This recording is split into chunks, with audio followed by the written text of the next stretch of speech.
Bonjour à toutes et à tous. Si vous êtes là, cela prouve que vous êtes très fidèles à notre chaîne et je vous en remercie. Et surtout, cela prouve que la Chine vous intéresse. Notre pays est très lointain pour vous et quelquefois mystérieux. Et surtout, c'est que vous vous intéressez à la Chine parce que la Chine est devenue dans quelque sorte un pays incontournable. Alors, comme la Chine est loin, comme la Chine est compliquée, vous avez toujours des informations un peu incomplètes sur notre pays. Donc, pour vous, nous allons créer cette émission. Cette émission s'appelle « On ne vous dit pas tout ». Parce que tout simplement, pour connaître un pays immense, avec une très longue histoire, c'est très difficile. Donc, quand on veut connaître vraiment une Chine complète, il faut avoir toutes sortes d'informations. Comme votre grand écrivain Rabelais avait dit, que l'ignorance est la mère de tous les maux. Un proverbe chinois dit aussi, quand on écoute un peu tout le monde, on est toujours plus lucide. C'est à peu près comme qui n'entend qu'une seule cloche n'entend qu'un son. Alors, nous voulons essayer de vous compléter vos informations. Nous ne voulons pas remplacer vos médias, mais nous voulons donner des informations tout simplement un peu complémentaires. C'est le but de notre nouvelle émission. On ne vous dit pas tout. Voilà, je suis très heureux de présenter cette émission pour vous. Et chaque émission, je vais inviter un témoin pour vous parler de ses expériences personnelles, mais aussi il est très compétent pour répondre à certaines questions. Voilà, aujourd'hui, je suis très heureux d'avoir Ting Yifan. Il est économiste et politologue, mais surtout, il est un témoin de la situation de notre pays, mais aussi de la France. Il connaît très bien la France. Il a obtenu son doctorat à Bordeaux, Sciences de Bordeaux. Il a passé presque 10 ans en France, plus de 10 ans en France. Donc il connaît très bien la France et la Chine. Alors aujourd'hui, le sujet, c'est le train à haute vitesse, THV. Oui, c'est vrai, c'est un mot que nous avons inventé. C'est un mot français qui n'existait pas avant, parce que vous connaissez TGV, train à grande vitesse. Mais quand je parle TGV chinois, on pensait tout de suite, ah oui, c'est une copie de TGV français. Donc, nous avons créé ce mot THV, train à haute vitesse, voulait dire que TGV chinois. Alors, d'abord, nous allons regarder ensemble ce petit reportage réalisé par nos correspondants en France. Vous savez dans quel pays on peut trouver le TGV le plus rapide du monde? Le TGV le plus rapide du monde, en France. Vous êtes sûr? Oui. Vous avez des chiffres? Non commercial, hein? En vitesse non commerciale, c'est en France. Mais En vitesse commerciale, c'est en Chine. Au Japon. Peut-être Japon. Le Chitendo ou je sais pas comment il s'appelle, je crois que c'est ça. C'est le Japon, ouais. Je dirais le Japon. Est-ce que vous avez entendu parler du TGV chinois dans les médias français? Oui, bien sûr. Oui. Comment ça s'est présenté? Eh ben, quand il y a eu l'accident, J'avais entendu parler qu'il y avait des tests de rapidité de vitesse, mais sinon, non, j'avais pas entendu parler des trains. Non. Non. Pas récemment, non. Personnellement, non. J'ai pas fait attention parce que bon, je lis pas tout, mais non. Je vais être sincère, non. Vous espérez que les médias français puissent vous informer beaucoup plus d'informations sur le progrès du TGV chinois? Bah, c'est important déjà pour nos industriels s'ils y vont. Oui, si vous avez vu devant nous, ça serait plus intéressant qu'ils parlent des progrès chinois pour savoir comment faire la même chose chez nous. Je pense que c'est intéressant parce que je pense que c'est un bon progrès et qu'en France, on pourrait faire ça aussi, ou au moins y penser. Voilà, ce reportage a reflété typiquement la situation actuelle des connaissances des Français sur le monde. Je crois qu'il connaît très bien le monde, mais il ignore une autre partie. Une partie, très bien, mais pas l'autre. Par exemple, j'ai lu un article paru en France disant que cette année, l'innovation de TGV français, c'est que pour la première classe, toutes les places seront tournables pour qu'ils puissent donner dans le sens de marche. Mais en réalité, c'est déjà la réalité de la Chine. Dans les wagons de THV chinois, les sièges sont transformables et on pourrait arranger les sièges comme on veut. Si on est en groupe, on peut les transformer en forme de réunion pour faciliter la conversation au cours du trajet. Autrement, les sièges sont toujours arrangés dans le sens du train. Voilà. Et dans le reportage, on dit, oui, quand on entend parler de train à haute vitesse chinois, c'est quand il y a un accident. En fait, il n'y a qu'un seul accident, et d'ailleurs, ce n'est pas le train à grande vitesse. En fait, ce n'est pas, à proprement parler, un accident du train à haute vitesse. C'est un train rapide, quoi. Mais en fait, oui, la Chine a fait d'énormes progrès dans les rails. Depuis une dizaine d'années, la Chine possède le plus long kilométrage de rails pour le train à haute vitesse. Nous avons en tout 4 lignes horizontales et 4 lignes verticales pour relier, pour constituer un réseau national complet. Sans parler des petits réseaux pour constituer en fait un réseau routier complet en Chine. Ça remplace à peu près déjà le train traditionnel et surtout c'est un grand concurrent maintenant de l'avion. Oui. Cela dépend parce que, bien sûr, pour de très grandes distances, l'avion a encore un peu d'avantage. Par exemple, de Pékin à Kunming, donc il y a plus de 3000, 4000 km, donc l'avion a encore un peu d'avantage de vitesse. Mais autrement, à l'intérieur de 800 mètres à 1500 mètres, le train à haute vitesse a des avantages sur les avions. Et le train à haute vitesse, en fait, les Chinois prennent souvent. Vous avez pris hier Oui, je sais. Donc j'ai pris hier le train à haute vitesse plus l'avion parce que je suis revenu de Guangxi qui est tout de même un peu loin, qui représente à peu près, qui était à peu près à 3000 km de Pékin. Donc j'ai pris le train de Wuzhou à Nanning, donc le chef-lieu de Guangxi, ça a mis 2 heures. Et en général, la vitesse commerciale en Chine, c'est combien?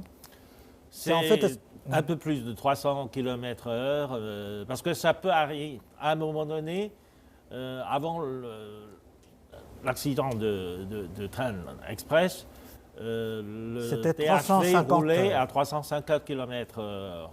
Et puis après, par précaution, donc la société chinoise de chemin de fer a décidé de ralentir un peu la vitesse. Donc la vitesse commerciale maintenant est à 300 quelques km/h. Et dans le reportage, on a parlé aussi train à haute vitesse chinois. En fait, cette année... Non, il y a un préjugé sur le Japon et la Chine. Parce que tout récemment, un ami est revenu du Japon. Il m'a dit qu'il a pris ce qu'on appelle le Shinkansen, le train à haute vitesse japonais. Et il dit que c'est incomparable parce que on sent le train n'est pas très stable et les équipements sont très vieux et ne représentent pas, disons, le niveau actuel des entreprises, même japonaises. Et ils n'ont pas suffisamment d'argent, le gouvernement n'a pas suffisamment d'argent pour subventionner le renouvellement des équipements, etc. Donc le train à haute vitesse japonaise laisse beaucoup à désirer en comparaison avec le train chinois. Mais le train sur le rail, le plus grande vitesse actuellement, c'est encore le train TGV français.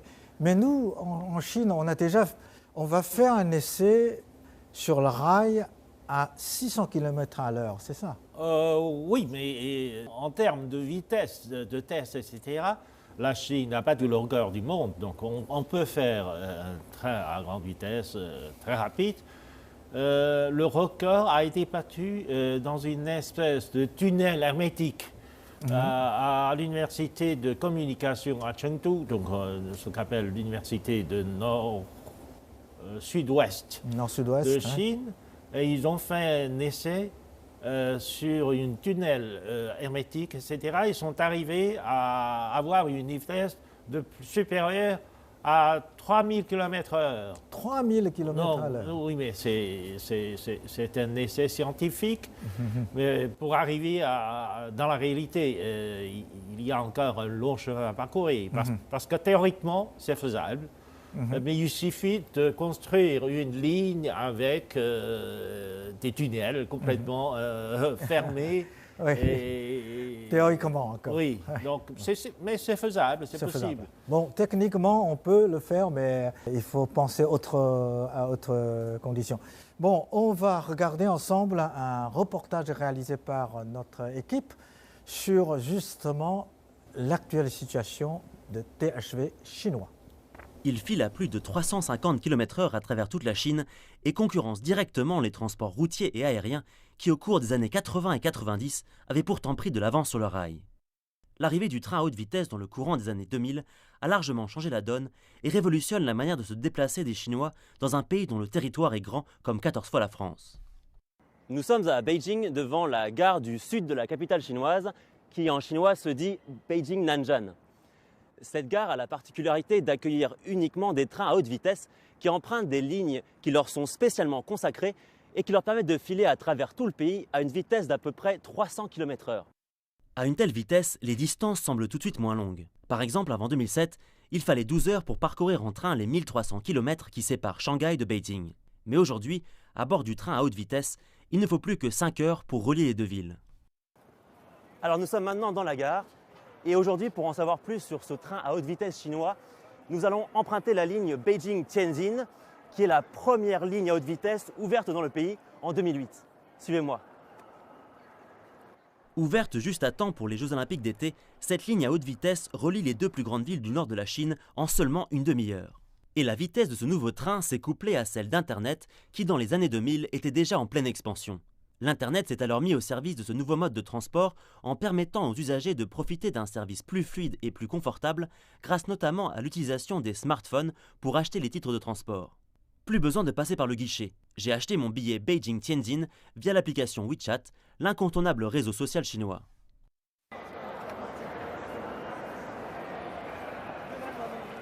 Alors nous voici dans la file d'attente et vous pouvez voir qu'autour de moi il y a un monde fou. Un employé de la gare nous a confié que chaque jour, ce sont environ 170 000 personnes qui passent par cette gare. Et alors pour le plus grand confort des passagers, il leur suffit d'acheter leur billet sur Internet, puis de venir à la gare simplement muni d'une carte d'identité comme celle-ci et d'accéder au quai. Chaque jour en Chine, ce sont 4 millions de Chinois qui prennent le train à haute vitesse pour se déplacer à travers le pays. Ce moyen de transport moderne réduit les distances entre les villes chinoises de façon surprenante et permet aux passagers d'arriver directement dans la ville et sans avoir à passer par des contrôles aussi drastiques que ceux des aéroports. Et le succès du train à haute vitesse chinois ne se dément pas, avec de plus en plus de Chinois et d'étrangers qui choisissent ce mode de transport pour le travail, les voyages et les loisirs. J'ai déjà pris ce TGV de la province de Jilin jusqu'à Beijing. Je le prenais toujours parce que j'habitais là pendant 5 ans et je le trouve très rapide. C'est très pratique. Vous n'avez plus besoin de vous asseoir pour 2 jours de trajet comme autrefois. D'autres prennent la ligne à haute vitesse Beijing-Tianjin presque comme s'ils prenaient le métro. Ce TGV est devenu un élément quasi indispensable de mon existence. C'est tout aussi pratique et rapide que nos transports publics. Pratique et sacrément confortable.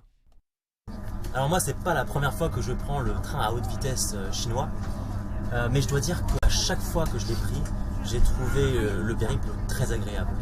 Alors comme vous pouvez voir autour de moi, il y a pas mal d'espace. Alors j'ai personnellement des jambes assez grandes, mais là vraiment je peux presque les étirer. Je peux aussi, en appuyant sur le bouton qui se trouve en dessous de la coudoir, voilà, faire basculer le siège un peu de quelques degrés en arrière pour être un peu plus à mon aise. Et alors surtout, ce qui est assez appréciable, c'est cette grande fenêtre là qui donne une vue imprenable sur l'extérieur. Et ça, c'est vraiment très agréable quand on voyage comme ça en train. Dans le train à haute vitesse chinois, on ne lésine pas sur la qualité du service apporté aux passagers. Et s'il est vrai que le coût d'un billet peut sembler un peu élevé pour beaucoup de Chinois, c'est tout de même un vrai confort de voyage qui est offert aux voyageurs. Et ce confort ne se limite pas au siège. Des hôtesses de train qui semblent tout droit sorties d'un avion de ligne sont là pour servir les passagers. Avant que les passagers ne montent dans les compartiments, nous ajustons l'inclinaison des sièges pour un confort maximum. Dans le train, nous fournissons également des nœuds chinois quand nous avons affaire à des passagers ayant des besoins particuliers comme les enfants, les personnes âgées ou en situation de handicap. Nous pouvons accrocher ces nœuds au siège afin qu'ils soient visibles pour tout le personnel du train, qui peut ainsi rapidement offrir les services adaptés. Le réseau à haute vitesse chinois ne date que de 2007, mais il est déjà le plus grand du monde avec 20 000 km de voies. En comparaison, le réseau à grande vitesse français, qui date lui de 1981, ne fait qu'un peu plus d'un dixième du réseau chinois. Et aujourd'hui, la Chine exporte ses propres trains à haute vitesse alors qu'elle les importait il y a moins de 10 ans. Et le développement du réseau se poursuit dans tout le pays. 35 minutes montre en main et nous voici au cœur de Tianjin. C'est le temps qu'il faut pour traverser Beijing d'est en ouest en métro. Voici un mode de transport confortable, rapide et pratique qui semble idéal pour un pays aussi immense que la Chine. Quant à moi, j'ai trouvé ce périple un peu trop court à mon goût, alors je vais tout de suite aller m'acheter un billet direction Beijing, juste pour le plaisir.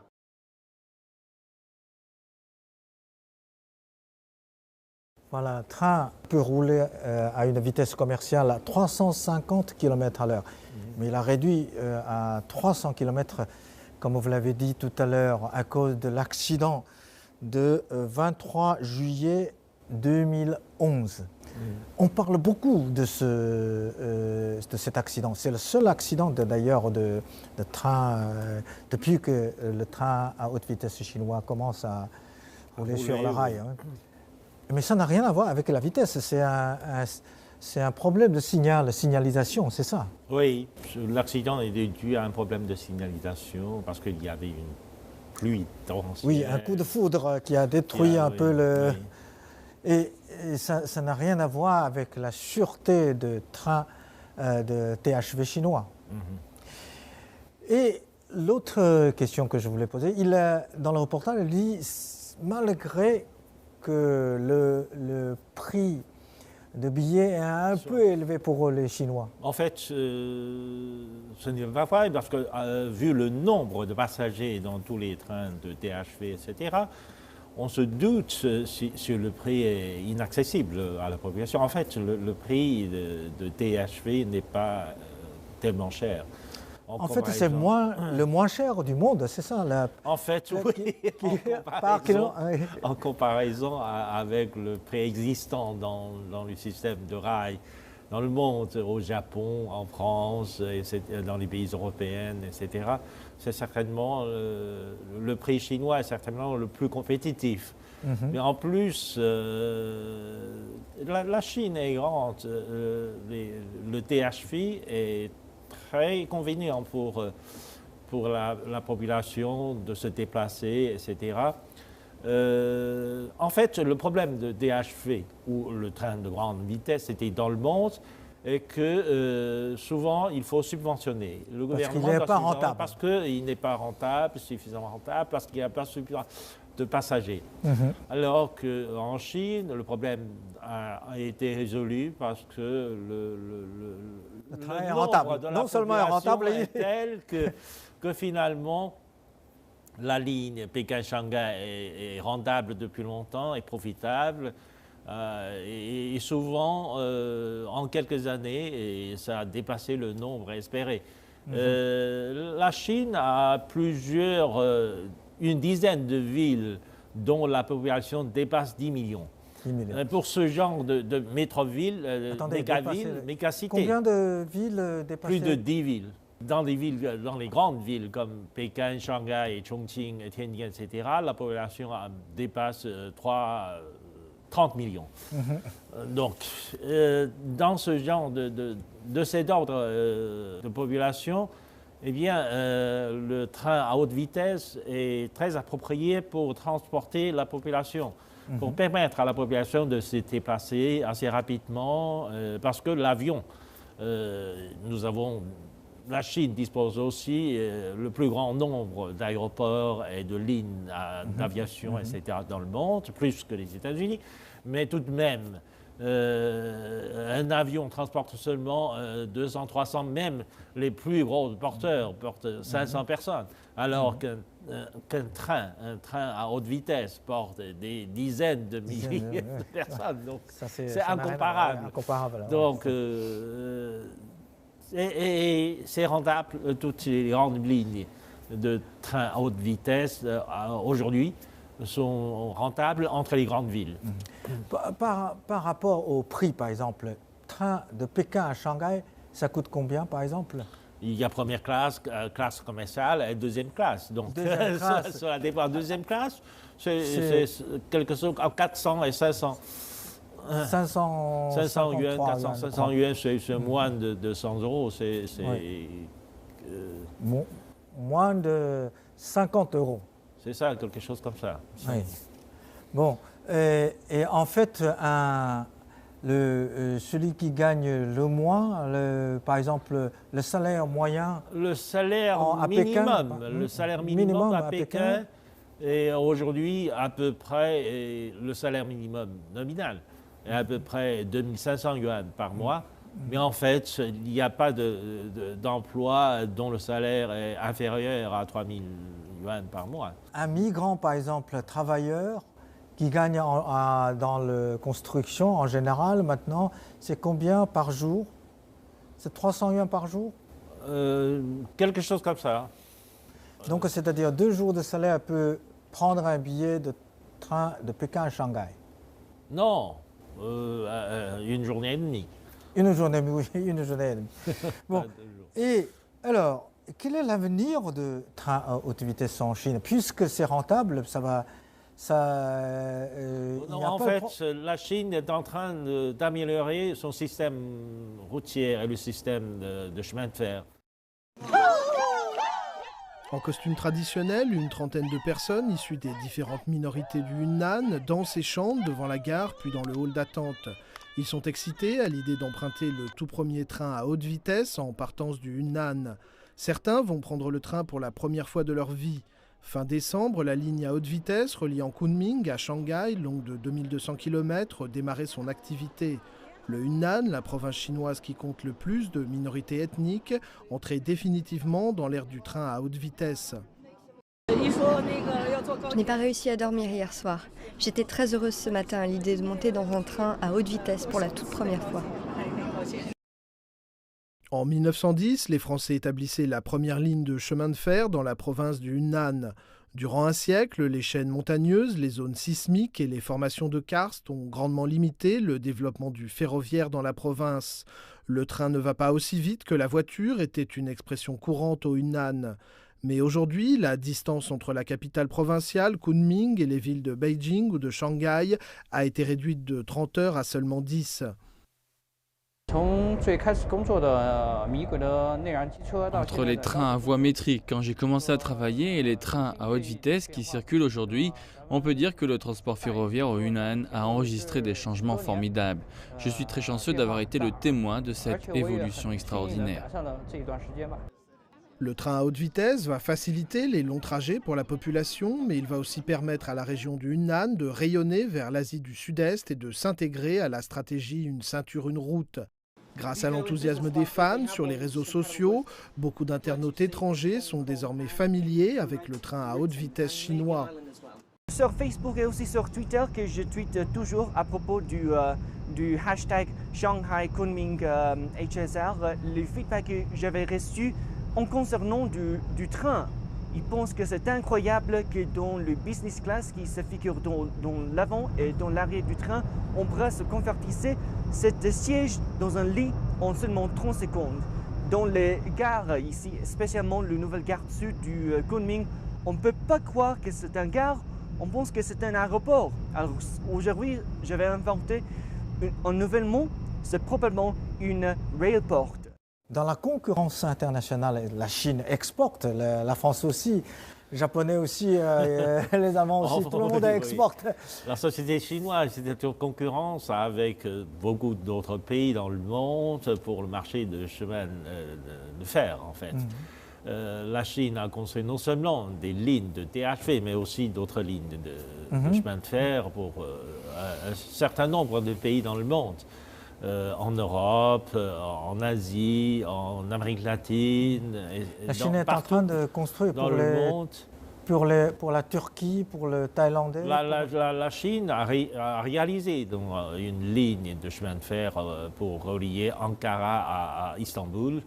La Chine a réalisé des lignes de chemin de fer pour relier Hongrie à Serbie, en Pologne, etc. Dans les pays d'Europe orientale et centrale. En Asie aussi, la Chine a beaucoup investi dans les pays voisins, en Thaïlande, en Indonésie, en Malaisie, etc. Oui, la Chine a un grand projet de construire une ligne de chemin de fer pour relier tous les pays de l'ASEAN avec la Chine. Donc ça ferait ce qu'on appelle une ligne pan-asiatique. Oui, pour relier tous les pays de l'ASEAN, de sud-est asiatique, avec la Chine. Donc un jour, le premier ministre Li Keqiang avait plaisanté, disant qu'un jour, parce que nous avons un sommet ASEAN-Chine tous les ans, donc dans un avenir très proche, vous allez venir en THV à Pékin. Voilà. Mais malgré la compétitivité des THV chinois, mais la Chine perd certains marchés, comme surtout en concurrence avec le français aux États-Unis, par exemple, avec le Japon aussi en Asie. Quelquefois, la concurrence sur le marché TGV, l'intérêt commercial ne peut pas l'emporter sur tout. Quelquefois, il y a des réflexions, comment dirais-je, politiques. Oui, bien sûr, bien sûr. Même les relations commerciales sont déterminées quelquefois par des facteurs politiques ou géopolitiques, quelquefois. Oui, c'est sûr. Oui, mais pour le moment, la Chine est dans bonne position sur le marché américain, par exemple. La Chine a fait construire des usines aux États-Unis pour la fabrication des wagons, pour la fabrication des locomotives, etc. Donc, il est raisonnable de penser que si un jour les États-Unis décident de faire construire une ligne de THV, la Chine est en bonne position. Bon, voilà, c'est la situation de THV chinois actuelle. J'espère que cette émission, ces reportages réalisés par nos équipes peuvent vous apporter des informations complémentaires. C'est justement notre but. Et l'avenir sur le marché de TGV français, ICE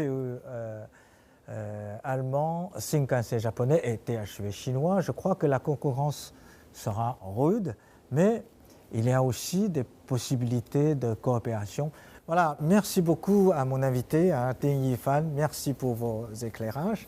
Merci pour les informations que vous avez apportées. Et merci aussi pour nos chers téléspectateurs. Merci pour votre fidélité. Et surtout, c'est que venez écouter notre émission. Vous pouvez avoir des informations que vous ne trouvez pas ailleurs. Merci.